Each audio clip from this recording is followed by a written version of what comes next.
I once heard a story about a professor.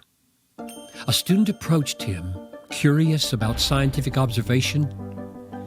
"Very well," said the professor as he pulled out a huge yellow jar. "Take this fish and look at it. Eventually, I'll test you." The student took the fish and began to observe it. He looked at it, studied it. After 10 minutes, he thought he'd seen everything that could be seen. He searched for the professor, but he was nowhere to be found. So he kept looking at the fish. 30 minutes, an hour, 2 hours passed. He was turning it over, looking it in the eyes, behind, beneath, above. "What have you learned?" asked the professor when he returned.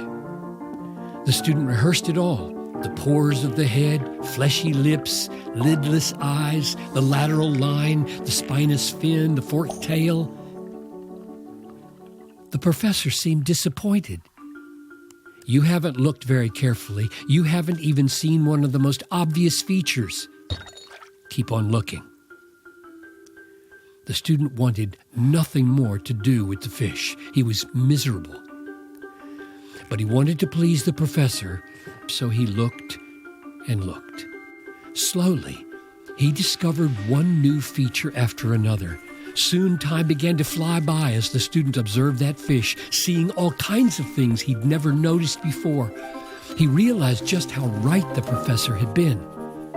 After another hour, he returned and heard a new list of observations. "That's good, but that's not all. Go on. Keep looking." And so for 3 long days, he put that fish before the student's eyes, forbidding him to study anything else, repeating the same chorus each time, "Look, look, look." We have something far more valuable to explore and study and look at. The simple habit of looking at the Bible will change your life and lead you to the greatest beauty in the world. If we look long enough, with enough care, we will see things we never dreamed possible to see. Give yourself daily to look and look and look at God's Word. Don't let go or walk away until you have seen more of Him. You will be amazed by the wonders you will find.